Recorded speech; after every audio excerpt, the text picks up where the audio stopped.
Let's explore what feedback is and isn't to be better aware and intentional about how we craft feedback for others and how we might receive feedback from others. This is a summary of what ineffective and effective feedback is. Ineffective feedback comes in different forms.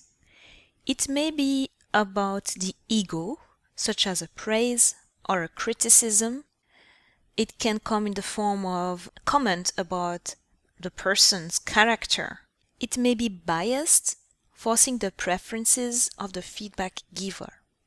So, in these cases, the feedback may be experienced as controlling by the receiver. And it might feel good to have a praise, or it might be useful to have a criticism, but those do not provide a lot of internal control for the person receiving it.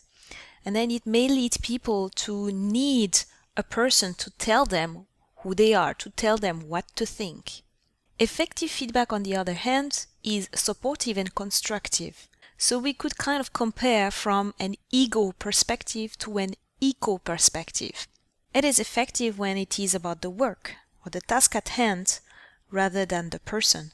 This means that we look at the facts, at the data, and finally when it provides suggestion potentially, but that the decision or the interpretation remains in the hand of the receiver, not the giver, so that the person can take it in, make it their own, and make their own decisions. So in these cases, the feedback is experienced as supporting the receiver's autonomy. The sense of control is in the receiver, not the giver. So take a moment to pause the video and think about what this means. It is quite theoretical, but it certainly means something to you.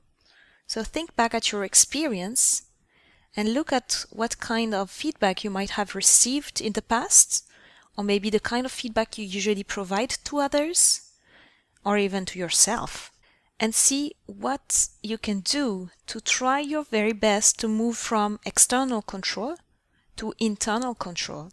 Something as simple as changing from good job to how did it feel when you succeeded? You must feel very proud of yourself. So you can see the difference from an external control to an internal control. And as you continue thinking and reflecting, you might like to think about this particular takeaway question. What might you like to pay attention to when it comes to providing feedback to others? Thank you.